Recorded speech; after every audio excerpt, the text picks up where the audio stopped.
Hey everyone, I hope you don't mind, but I thought I'd share another personal story. This comes off the back of our phone calls from the dead episode. I hadn't planned on doing this, but after reading Simon's script for that one, I was shocked by how similar some of those accounts were to something that happened in my own family. I had no idea how common it was for people to experience some form of communication from a loved one who has passed away. And while editing that episode, I felt an overwhelming urge to share what I'm about to tell you. It might sound unbelievable, maybe even a little crazy, but to me, and especially my mom, it's deeply personal. This isn't really a dark or frightening story. In fact, it's something hopeful, even life-affirming, in the face of a tragic loss. As some of you may know, I come from a large family. I grew up with 4 brothers and a sister. Over the course of my life, I've lost 2 of them. My sister Michelle passed away in 1987 at just 19 years old. I was about 5 at the time and too young to fully understand what had happened. More recently, in 2014, my brother Adrian, or Ade, as we called him, died at the age of 34. Both he and my sister died from epilepsy. They each suffered grand mal seizures while alone, and tragically, there was no one there to help.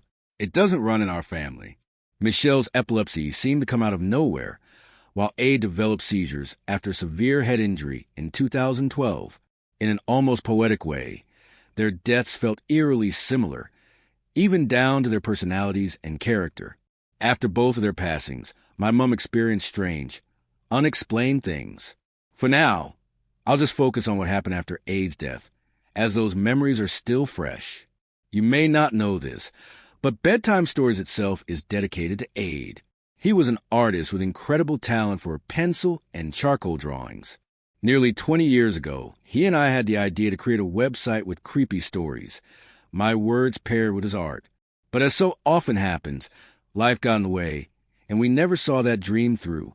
After he passed, I decided to move forward on my own. In many ways, this show exists because of him. In the days after his death, we cleared out his house and boxed up his belongings. Those boxes ended up sitting in the spare room at my mom's place for months.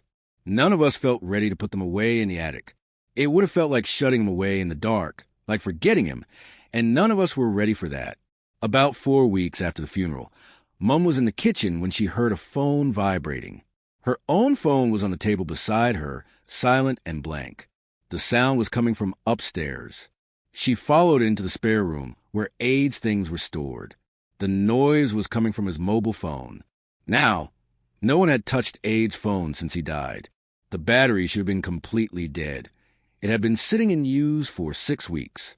Yet, there it was lit up with private number flashing on the display. Mom answered. Silence. Just a couple of faint clicks on the line. She hung up. Almost immediately, it rang again.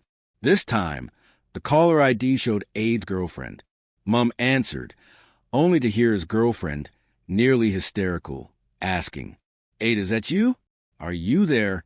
Mom explained gently who she was. His girlfriend then said she had just received a missed call from Ade's phone. She was simply calling back. That was impossible. The phone had been in a box the whole time, untouched. Yet somehow it had connected the 2 of them. They ended up talking for a long while, sharing memories of Ade.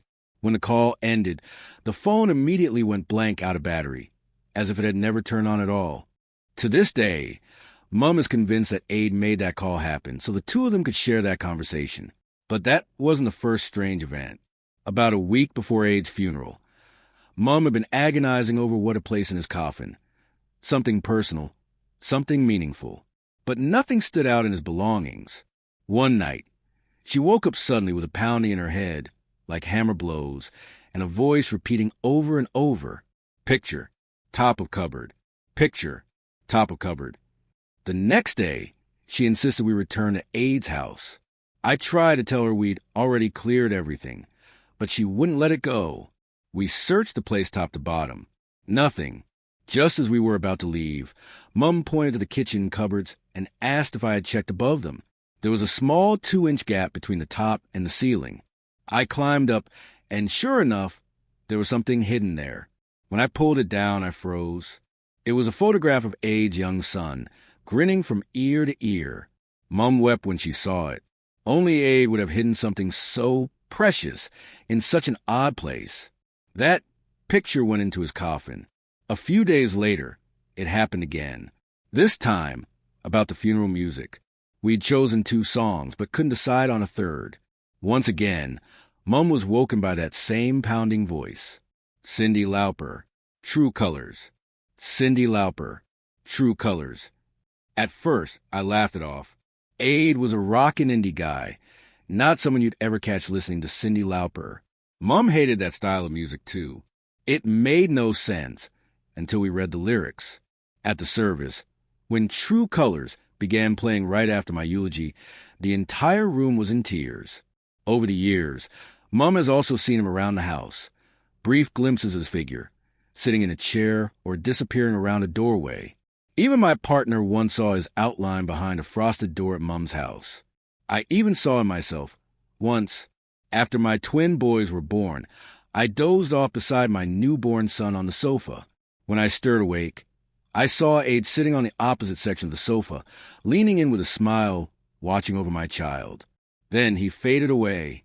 It lasted only a second or two, but it felt real. Too real to dismiss as just a dream. Mum is convinced that Ade has reached out to her on multiple occasions. Maybe it was all in her mind, her way of coping with losing another child. But I believe her. I want to believe her. Because if there's truly nothing after death, then what's the point? A few weeks after Ade's passing, a man at work, someone I barely knew, approached me. He told me he had once lost his 7-year-old daughter.